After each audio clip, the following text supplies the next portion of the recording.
जब तलवारें गरजी, जब सूरज की किरणें युद्धभूमि में खून से चमक उठी।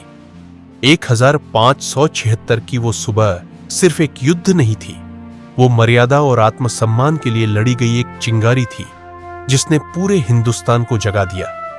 जून 1576, हल्दी घाटी का दर्रा। सूर्य निकल चुका था और ठीक सूर्योदय के 3 घंटे बाद इतिहास के सबसे प्रतिष्ठित युद्धों में से एक की शुरुआत हुई। राजा महाराणा प्रताप ने अपनी सेना को 3 टुकड़ियों में बांटकर युद्ध भूमि में उतारा। उनका विशाल युद्ध हाथी रामप्रसाद मेवाड़ का झंडा लहराते हुए गर्जना करता हुआ हल्दी घाटी से बाहर निकला। उनके आगे आगे थे हकीम खान सुअर, जिन्होंने पश्चिम से मुगल हरावल पर सीधा हमला बोला। मुगल हरावल की अगुवाई कर रहे थे हाशिम बरहा, लेकिन राजपूतों का आक्रमण इतना तेज था कि उनकी सेना टूट गई। कई मुगल तो लड़ने से पहले ही युद्ध भूमि छोड़ भाग खड़े हुए। इतिहासकार बदायूनी ने खुद लिखा, हम पर आक्रमण बिजली की तरह गिरा। मुगल सैनिक कांटों और ऊबड़ खाबड़ जमीन में फंसते रहे। कोई चिल्लाया, भागो बनास नदी की ओर, और सैनिक जान बचाकर भागते गए। इसी बीच महाराणा प्रताप अपने हाथ में भीमकाय भाला लिए सेना के मध्य में थे।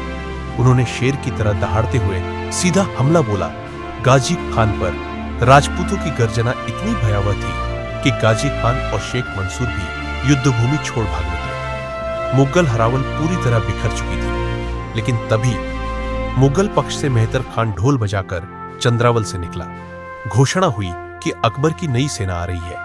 अब युद्ध के असली रत्न हाथियों की टक्कर शुरू हुई।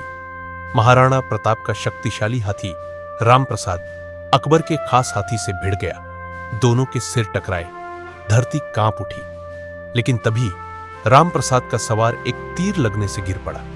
अकबर का सवार झपटकर रामप्रसाद पर चढ़ बैठा और मेवाड़ का गौरव रामप्रसाद को बंदी बना लिया गया। बदायूनी ने लिखा, उस दिन दोनों पक्षों ने ऐसे लड़ा जैसे जीवन से ज्यादा मूल्यवान हो सम्मान।